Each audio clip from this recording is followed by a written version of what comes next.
Capacitors, which were previously known as condensers, are electrical components that store electric charge temporarily.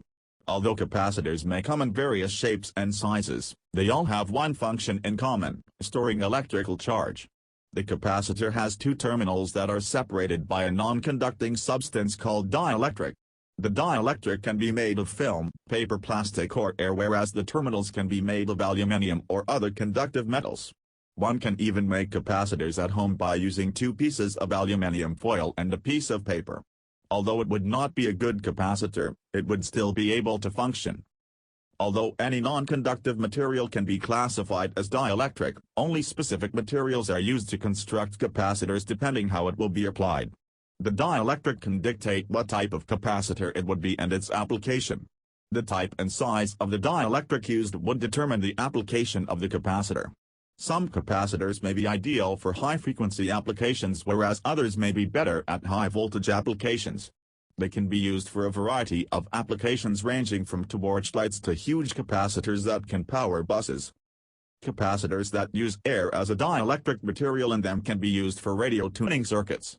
Capacitors using mylar can be commonly found in timer circuits such as alarm clocks and glass, and are often used as a dielectric material in capacitors that require high voltage applications. Applications that have high frequency such as X-ray or MRI make use of ceramic capacitors. The amount of charge that a capacitor can store, which can also be called its capacitance, is measured in units called farads. A capacitor, unlike a battery, can take only a fraction of a second to completely discharge. A battery may, however, take minutes to do so. Due to this feature of capacitors, they are often used in the electronic flash on cameras. When you click a picture, the flash comes and goes off immediately. This is a good example of a capacitor discharging all its stored energy in a fraction of a second. When the flash is not clicked, the battery charges it up and it discharges this energy when a picture is clicked using flash. This, however, can be dangerous, as capacitors such as those in television sets can contain large amount of charge.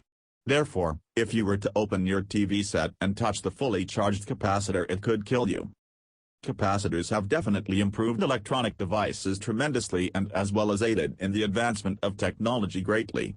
However, when using electronic devices that have capacitors that can store a huge charge, one should always be very careful.